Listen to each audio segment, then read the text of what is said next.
네, 오늘은 가볍지 않은 주제 먹는 낙태약에 대해서 이야기해 보려고 합니다. 유산 유도제라고도 불리는 이 먹는 낙태약은 현재 한국에서는 금지되어 있습니다. 하지만 최근 허가에 대한 부분이 재점화되면서 약에 대한 원리 그리고 궁금증에 대해서 다뤄보고자 합니다.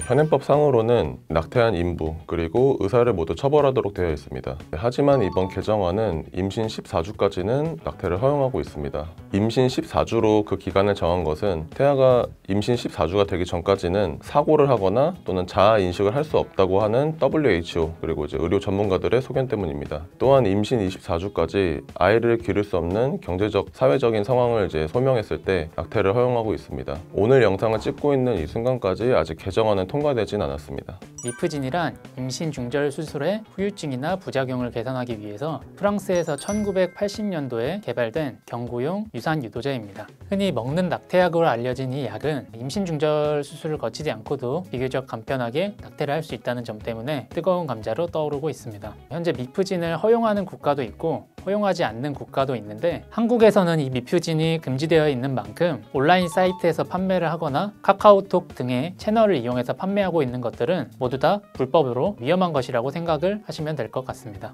미프진의 성분은 크게 두 가지입니다. 미페프리스톤 그리고 미소프로스톨입니다. 성공률은 8주 이내의 경우에는 98%, 1주, 2주가 지나갈수록 1, 2% 정도 더 떨어진다고 보시면 됩니다. 미페프리스톤의 원리를 알아보면 임신을 하게 되면 프로게스테론이 몸에서 과량 나오게 됩니다. 이런 프로게스테론으로 인해서 자궁 내벽이 두껍게 유지가 됩니다. 그래서 수정란들이 착상을 하게 되는데 이 착상 과정을 방해한다고 보시면 됩니다. 임신 유지가 안 되면서 밖으로 하혈을 하게끔 유도하는 것입니다. 사후피임약과는 반대의 기전인데요. 사후피임약의 경우 임신이 안 되도록 자궁벽을 두껍게 유지해주는 것이지만 미프진의 경우에는 오히려 임신이 된 상태이기 때문에 임신을 방해하고자 프로게스테론의 수치를 확 낮춰준다고 보시면 됩니다. 두 번째로 미소프로스톨은 상품명으로 사이토텍으로 잘 알려져 있습니다.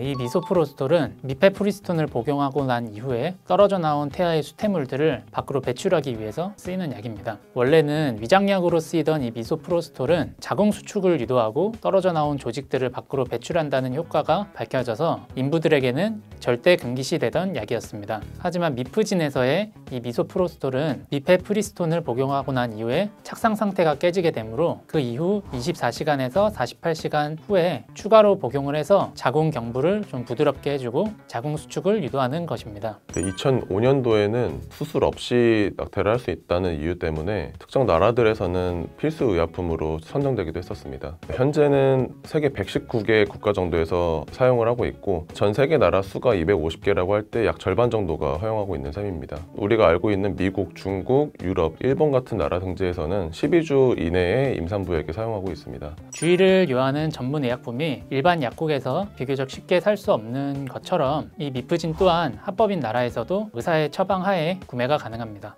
자궁 내 임신이 되었을 때만 먹도록 되어 있어서 아기집을 확인하는 등의 정상적인 임신 상태가 맞는지를 확인하는 과정이 선행되어야 하고 그 이후에도 완전히 유산됐는지를 꼭 확인해야 합니다. 미프진 같은 경우에는 호르몬을 건드리는 거기 때문에 구역질, 구토, 현기증, 그리고 멀미, 메스꺼움, 복통 같은 것도 유발할 수가 있습니다. 그것보다 좀 더 자주 나타나는 현상으로는 수태물들이 나가면서 출혈이 발생할 때 출혈이 그치지 않고 굉장히 장기간, 오랜 시간 많이 출혈이 되는 경우가 문제가 되는데요. 30일 이상 출혈되는 경우도 있다고 하고 이러한 과다한 출혈이 산모들의 8% 정도에서 나타난다고 하는데 부작용에서 8%라고 하면 비교적 빈번하게 일어나는 편입니다. 먼저 이 미프진에 관해서는 현행법상 불법이기 때문에 미프진을 들여오기 위해서는 법이 개정되어야 합니다. 그렇기 때문에 이번 개정안이 중요한 것이고요. 두 번째로 새로운 의약품이 유통되기 위해서는 식약처의 품목 허가가 필요합니다. 하지만 유통 자체가 지금은 불법이기 때문에 판매하려고 하는 사업자가 없어서 의약품의 안정성이 아직 검토되어 있지 않다고 합니다. 세 번째로 해외의약품이 우리나라에 들어오기 위해서는 우리나라 사람들에게도 동일한 효과가 나타난다는 가교 자료가 필요하고 또 안전성이나 유해성 시험이 이루어져야 합니다. 최근 먹는 낙태약의 온라인 유통 상태에서 적발된 건수는 15년도 기준으로 12건 정도였는데 19년도 기준으로 2,000건을 넘어갈 만큼 200배 이상이 증가했습니다.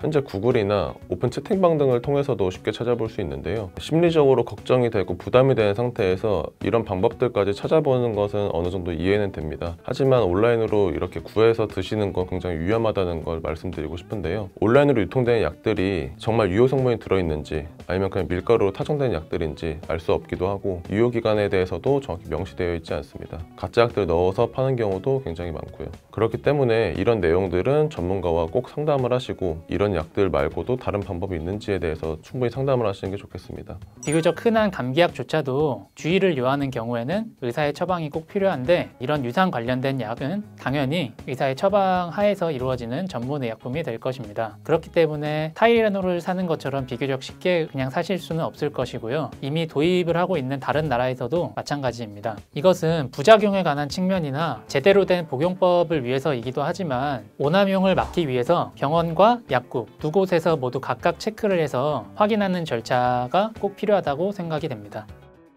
낙태를 개인 사정상 피할 수 없는 분들은 이런 미프진이 아니더라도 오히려 더 위험할 수 있는 방법을 사용할 수밖에 없을 거라고 생각이 됩니다. 이렇게 음지에서 이루어지던 일을 양지로 끌어올려서 철저하게 관리 감독 하에 필요한 사람들에게 제공이 된다면 더 좋지 않을까 생각합니다. 하지만 정말 위험한 약인 만큼 관리 감독을 철저히 하고 구조적으로도 잘 제도화시켜서 악용되는 일 없이 안전하게 그리고 올바르게 쓰일 수 있으면 좋을 것 같다는 생각입니다. 이런 약들이 지금 찬반 논란이 계속 가중되고 있는 만큼 산모의 건강권과 그리고 인권의 중요성이 재조명되었으면 좋겠습니다. 더불어 남녀 모두에게 피임에 대한 올바른 인식 개선이 함께 진행되었으면 좋겠습니다.